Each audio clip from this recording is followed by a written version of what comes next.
qabxii tamtin dabra boroo baaddo goramuu agarsiisan jechuudha.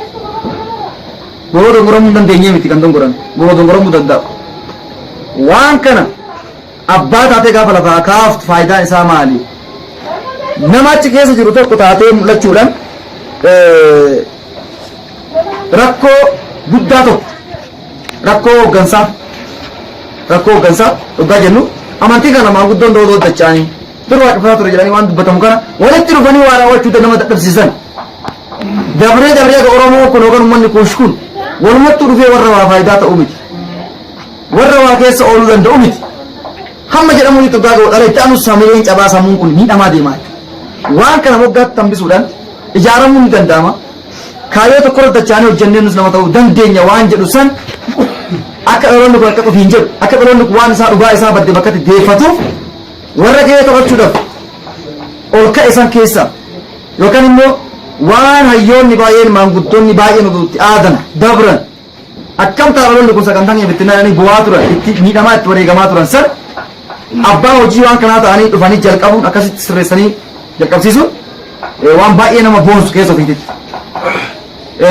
Rakkoo namni waan jabaa hojjetee namni hin jiraataa hin du'u homaa miti. Garuu waan hin duune hojjetuuf barbaachisa. Waan hin duune wanni hin duune maali? Seenaa. Waan hin duune seenaa ta'e kana hojjetuu keessatti faayidaa yeroo sanitti waan hojjettirraa argachuudha qalbii keetii yaadaa ta'uu hin qabu.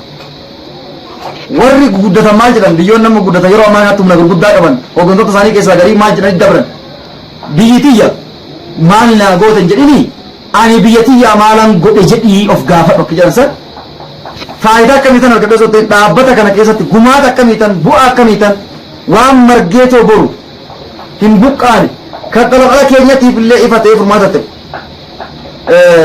ofii riqicha taatee rakkoo jiru dhandhamtee miidhama jiru caccabdee dhaloonni duubaan dhufu dugda keetira dabree rakkoo kalee ture osoo hin ta'in rakkoo san siin dabree rakkoon sun dhalli itti aanu immoo itti gaafatama itti aanu boqonnaa haalaaf akka inni tarkaanfatu taasisuun waan laayyoo miti jechuudha. Kanaaf hooggana waan kanaa ta'uun fayyaa ofiitti eeguudhaaf fayyaa uummataa eeguudhaaf dhaabbanni kun dhaabbata akkamiiti? Dhaabbata dhugaa dhaloota kanaaf akkasii deebisu dhaloota fakkeenyaaf ammoo wal'aansa fayyaa dhaloota kanaaf waan dhukkuba abaarsaan dhufu waan waliigaltee nam dhorku waan walitti dhufanii akka namaatti fayyaa ofii tanaaf itti gammadanii namni akka hin jiraanne taasisu dhaabbata waan akkasii rakkoo akkasii hiikaa jiru dhaabbanni kun. Dhaabbata kana lafa qabsiisu jechuun immoo tajaajilli namni nama tajaajilu Profeesar illee baatoo namni baratee namaan tajaajiluuf abbaa qabeenyaa tokkos ta'e biliyoonera guddaa tokko ta'e ofii bashannanee akka fedhe ta'e booddee gadduu jalqaba jireenyi hiikaa shi keessaa nama tajaajila kan jiru yaadaa jechuudha namni. Booddee kan qabeenya isaa fuudhee warra rakkatee rullee hin jiraachuu kana nama gammachiisa jedhe saniif gara naanis gorru gara naanis dhalli namaa dhala namaa eegatee tajaajilu tokko akka namaatitti tajaajilee dabruu waan barbaachisuuf dhaabbata kana keessatti hooggana kana hoggaataan hooggana tajaajila sammuu dhala namaa kana bilisa godhanii fayyaa godhanii jiraachisuu of ta'anii wal jala yaa'uu waan badasan deebisu waan xiqqaa miti jechuudha. Gariin karaa biraatiin ilaalee lubbuutti dhabuu danda'a. Gariin as duraa kutatee dhiisuu danda'a. Garii waan kana waan hojjetuuf illee wallaaluu danda'a jechuudha. Kanaaf faayidaan immoo dhaloonni kun yoo of ta'ee wal ta'e argamu faayidaa addaadhaaf dantaatti dhabamuu miti jechuudha. Dhaloonni kiyya guutuun egaa argateenis nama tokko ilmaanis dhalalaas qabaadhaa walumaan fayyadamaa taatan. Dantaa keetti kophaa keetitti fayyadamaa taatee gumaata dhaabbata kanaa godhamu osoo hin godhin haftee yoo dhaloonni kun rakkoo keessaa mataa ol kan qaban ta'e wal jala yaa'uu kana kan hin tolfanne yoo dhaloonni kun kan ta'u ta'e ati faayidaan kophaatti fayyadamtu eessare kaan immoo dhaloonni kun waan kophaatti qabullee hin qabu. Kanaaf walitti fidanii ijaaruu hojii nama gaabbisiifne kan dhaloota bara dheeraa yeroo baay'ee waan nama gaabbisiisu kana hojjeta namni wallaalummaan yoo sitti baay'ate sitti taphate wallaalli diina jedhama nama roorrisa. Ofumaa ofitti martee ofiin of rukuttu yookaan immoo ofumaa waan irra dubbattu waan irra hojjettu gara galee baruu si gaabbisiisaa jechuudha. Si dhibaa jechuudha. Wallaalummaan baay'ee namatti taphata. Wallaala kana saaqee dukkana wallaala kana dhaloota irraa saaqee barnoota wal nama taasisu waliin nama jiraachisu barnoota immoo qaroomina itti aanutti dhala namaa kana ceesisu walii nama galchee fayyaa namaatiif jireenya namaatiif waan faayidaa qabu sana fidu dhaabbata akkasii keessatti hojjetu waan nama gaabbisinu jechuudhaan tokko ta'a jechuudha. Islaabii baddeedha hundillee hojjetu baatu waan kana takka takka hirriba dhabdee biyyi hin banneedha. Maanguddoon tokko dhimmi biyyaa kun na laallata jedhee hirriba itti dhabu yoo hin tasdeen raaga waan argurraayis wallaalli waan dhaloota tokko godhus yoo arge hin dhiphatu kun nagumaan rafee bulaa miti yaa namatti rafan ati rafiisanii maanguddoonni kun takka takka hirriba dhabdee biyyi baduu diddeedhan biyya namni tiksu akka jechuun natti fakkaata mammaaksi kuni kanaaf har'a oloonni walqatti wal argee maatii walitti ta'uuni dura wal beeku walitti dhufuudhaaf taa'edha. Walitti dhufeenyi immoo waan bu'aa qabu waliin hojjetuudhaaf namaa taa'edha. Waan bu'aa qabu sana hojjetanii immoo waliin turuun waan dhufuuf dhaloota kana kan bakka garaagaraa jiraatu kan sagantaan garii keenya kaagilota keenya irratti addaanaaf hinam. Garii keenya kaagilota keenya irratti dhaloonni kun dura walitti dhufaa seenarraa hin dhageenya walitti dhufee seera yeroo tokkotuma ta'an tokko hin buleennaa addaan cicciteetu walitti dachee wal qunnamsiisuudhaaf dhaabbata abbaa jennu kaayyoo abbaa jennu namatu hojjeta namarra dhaabbata miti. Nama bineenye tokko amma namni dhaabbata kana eeguu danda'anii abdanna hin abdanama namni sammuu jechuudha. Kanaaf of eegee nama kaayyoo dhaabbata kanatti eegu nama hojjetaa jechuudha waan sana. Kanaaf hooggantoonni dhaabbata kanaa haga amma turetti egereen illee immoo namni hooggana dhaabbata kanaatiif deemu warruma kana keessaa waan ta'uu danda'u dhaloota osoo hin argin ture wal qunnamsiisuun kun bu'aa biraati jechuudha. Gama kaaniin qabeenya abbaa ofii eenyummaa dhaloota ofii badiirraa oolchuu caalaa wanti nama gammachiisuu fi umrii namaa dabalu hin jiru. Umrii namaa kana kan dabalu faayidaa midhaan nyaatanii dhugan qofaa miti. Gammachuun keessatti illee namaa dabala jechuudha. Umrii namaa gammachuu yoo gammadde keessi keessi haaromani hoggaa wal arginu abbaan guddaaf illee ibsanii turani. Yoggaa isin amma koree keenya ta'ee namni koree ta'ee eebbaa walitti dhufu. Hooggantoonni gurguddoon namoonni akka waan namni baay'ee wajjin jiruutti xanis akkasumatti nu godhaa jechuudha gara kiyya. Bakka baay'eetti galmoonni qayyinni akkasumatti nu gotaa turanii akkasitti wal hubachaa deemuun kun ayyaantummaa walitti gonfuun kun wal jaalachuun kun sochii taasifamu keessaa dhufaa jechuudha.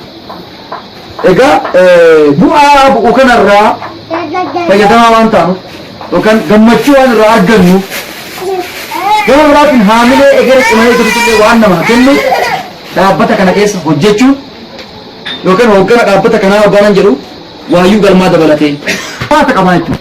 Kanaaf wal utubee waan kana fida waan ta'eef namni barbatti bakka ga'uu deemu sammuu tanaan mul'ataan arge 60 bakka yaaduuf san itti milkaa'uu danda'a jedhama 60. Kanaafuu sochii keessa galuudha jechuudha. Garuu hojjettu kana eessan deemaa maaliif jettee hojjettaa? Kanarratti gaa of tiksuu haa jennu dureelee kana maqaan illee hin jira. Koree ta'ee namni tokko baadhee yoo mul'ata dhaabbata kana maaliifan hojjedha waan kana yeroo gootan itti gubaa jira maallaqaa doonsaa jira umrii dabraa jira maaliifii kan jedhu deebii ofii deebisuu qabu. Maaliif jedhee abbaa deebii deebisu deebiin kun deebiseet immoo akka inni mumne akka inni of hin ganne akka inni lallaafne akka inni mukoofne akka inni dhiba oofne illee isa godhee isa cimsaa jechuudha deebisee raamatti wanni sibiila godhee nama cimsaa jechuudha sirrii. Kanaaf hoogganaa amantaa kanaa ta'uun waan dhaloonni kun dhabe deebisu dinagdee dhaloonni kun dhabe deebisu dhaloonni kun waluu dhabe wal argachiisee raawwatee egaa dhaloonni kun argatee booda waan ofii argachuun isaan dhibu dinagdee argachuun isaan dhibu karaa sanitti galchuuf dhaabbata deemu ta'uu beekuun waan duraati jechuudha. Kanaa achi hojii gaafa seentu hammi tokko si milka hammi tokko bu'aa bahii qaba hammi tokko rakkoo qaba hammi suni wal'aansoo uumamaan jiru waan tokko bira ga'uudhaa fi riiskii gaagaa'uun gaachuu danda'a. Ciminni haalli mijataan si dhufu yaachuu danda'a. Wanna bara jarraaqxee kuftee karaa fi hin hojjenne tokko irraa baruu dandeessa. Wanni dhibdeen jiraachuu danda'a. Dhibban garaa jiraachuu danda'a. Waan kana hunda kan ittiin gubannee miidhamne jennee too faarsinu odoon ta'ini kan irraa barree itti cimaa. Maal jedhama Ingiliffaan ifa malleedha keessumaa kubaarii suufii miti. Rizaayinti hanqan tokkotu jiru. Abdii ifaan ijaarsa rikwaayimentii gammoojjii irratti maal haaluu dandeessanii. Istiraakcharii irratti rizaayinti jechuun maal jechuudha? Waan roobni roobeen tortorsine laayootti hin miine. Waan aduun ubgaa itti bee tortoree meeshaan tokko gamoon tokko jaarsi tokko karaan tokko akka jedhamne godhu riqichi tokko danda'a jechuudha danda'a taasisu. Dhaloota waa danda'a ta'u uumuudhaaf irra caalaa immoo kan nama hojjechiisan namatti immoo qomaan osoo hin ta'in ati waan sana itti amantee hojjettee agarsiifnani hojiin kee wanta dubbachuu jalqabaa jechuudha. Waa'ee mul'ataa kun maali waa'ee hooggansaa kun waan tokko sirriitti xiyyeeffachuu irratti bishaan haroo tokko fudhadhaa haroo tokko walakkaa itti mee dhagaa xiqqoo akka darba dhagaan dhugaa keessa buute sararri wayiin jiru akkatti geengoo kan deemu tokko bakka sanatti qofa fakkaata garuu deemee daangaa hunda tuqaa jechuudha. Kanaaf guduunfa narratti guduunfinu mul'anni kun kaayyoon kun barnoonni amantii waaqeffannaa wal barsiifnu kun kan dhala namaa waan ta'eef dhugaadha waan ta'eef deemee akkasitti wal ga'a. Adeemsa akkasii kana keessatti akkuma yaadan akkatti yaadnu kanatti miti kan ta'u raawwiin isaa bu'aa bahii qabaachuun isaa yoo nu mudate waan uumaan jiru ta'uudha beekuu qabna. Itti cimaatii deemuudha qabna. Jajjaboo ta'uu qabna sirriitti jechuudha. Waayyuun galmaa walitti dhufeenya koreeleen galmaa waliin qaban. Walitti dhufeenya miseensi illee waliin qabu akka deemuutti gahuu qaba jechuudha. Ija wal dhabdeetiin waan kana waaqallee galanni haa ga'u tuurraadha. Nama umrii dargaggummaatti irra jiruu fi nama reefu ijoollee elementarii irraa iskuul jirantu nam'ee jechuudha galma. Bakka baay'eetti akkasii miti darbee argina maanguddoonni gaafuma yaa nama dhufuu danda'a. Abbaa dhimmaa ta'e namni waan kana oofu kan.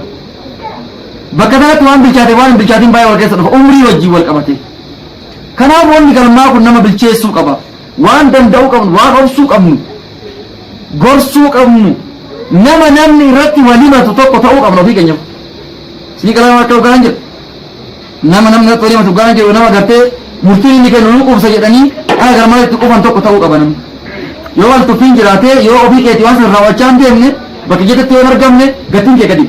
Gatiin kee gadi bu'ee miseensi koree kabajuu koreen wal qeequun wal lallaafisuun kun yoo dhufe achi kaayyoon gadi diigamaa jira. Asii waan kana hooggansaa fi naamusa gaarii ol kaasuu hin danda'amne. Kanaaf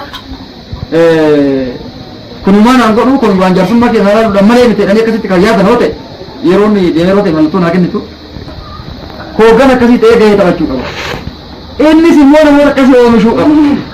Kun immoo kan ta'u guyyaa tokko guyyaa lamaanii yoo itti yaadne yeroo gabaabaa ta'aa deemuu danda'a. Amala waan ta'eef amalli namaa dhawaatan garuu bakka sanii soso'uu qabu. Bakka sanii bakka kaayyoo wanni kun dhaabbateeti bakka mul'ata waan kana lafaa kaaneeti eegee bu'aa wanni akka hojjennu kun qabu san sirriitti beeknee hubannee wal hubachiifnee mil'annee wal mil'achiifnee yookaan mul'ata san wal akka agarruutti sammuu keessatti yaadaan wal hubachiifnee hirmaannaa goonu oo'inaan gatii kana kennineefi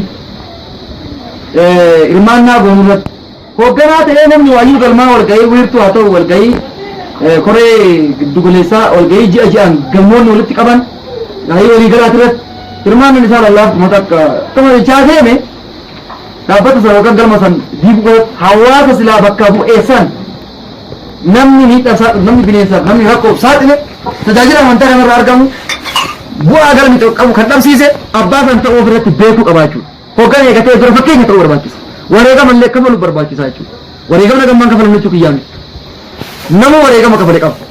Ammoo bakka tokko ga'uudhaa fi ulaagaalee shan jedhanii tokkotu jira. Kan keessa wanni wareegama qabni jiru. Wareegama waan irratti gootu garuu filadhu. Bakkuma hundatti wareegamaa oliin. Waan irraa wareegama gootu tokko filadhu. Dhaabbata kana yeroo jireenya kootti dabarsa jennee yaadne jireenyi keenya kun immoo waan nuti qofa deemne hojjenne caalaa waan bu'aa fidu akkasitti xiinxallee kaayyoo kana bakkaan ga'uudhaaf deemuudhaaf amma jalqabdeen jiru bareedaadha. Kana durallees adeemsi ture bareeduma maali bu'aa bahiin jiru immoo waan uumamni qabu adeemsuma hawaasni diigame keessa ture waan ta'eef kaayyoo irraa otoo seesin otoo irraa maqiin akkasitti deemamee itti tarkaanfachuun keenya kun gaarii ta'e ammoo hojiin hafu waan jiruuf hanqina hubannooti jennee waan xiyyeeffannaa goonu hanqina kanarratti of tiksuu wal tiksuun illee barbaachisaa waan ta'eef gahee hooggansaa qooda hoogganaa tokkorraa eegamu taphannee dhiiraa dubartiidhaan warra kaayyoon bobba'ee galu taanee rakkooleen bobboonyu nus warra of ta'ee wal ta'ee rakkoo ofii ni qabu ta'uudhaaf yeroo fageenya illee qabu amma mallattoon mul'atu baay'eetu jira akkasitti yaacinu kan jedhuun qabaa.